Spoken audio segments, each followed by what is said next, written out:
There's a scripture in the book of Acts that says it's more blessed to give than to receive.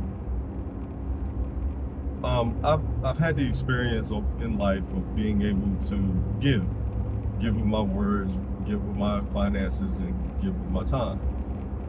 One thing I've learned in all of that process is that in giving, when you do give, in giving, you receive far more back than you give.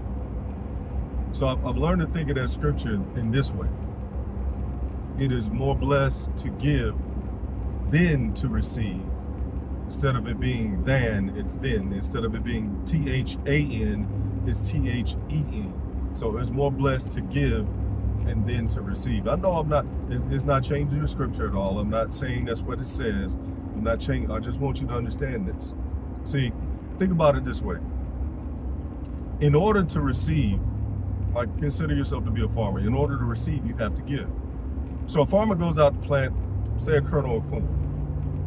Each ear of corn has about 800 kernels of corn on it. And each stalk of corn has anywhere from 2 to 4 ears of corn on it. So at a minimum, you take one kernel of corn, give it to the ground, you'll end up with a minimum of about 1,600 kernels of corn. That's significant because you've given far more than you've received. I mean, you receive far more than what you've given. And life is the same way. I had the opportunity to speak to a group of people last weekend and actually tell them my story, my weight loss journey, my fitness journey, and my experience with the business that I'm in.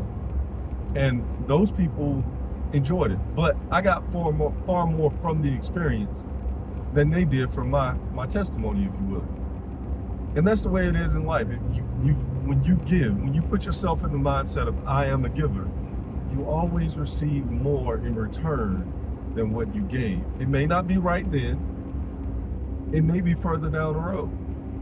I mean, if you think about it as a farmer, you plant a kernel of corn in the ground, it doesn't pop up the next day or pop up immediately with 2 ears of corn. No, you have to grow it. You have to cultivate it. You have to water it. You have to weed it. You have to keep the pests away, stuff like that. And then eventually you have to harvest it. So, well, that reminds me of another scripture. It says, if we do well, we'll reap in due season if we don't faint. So don't be weary in well doing, for in due season you'll reap if you don't faint.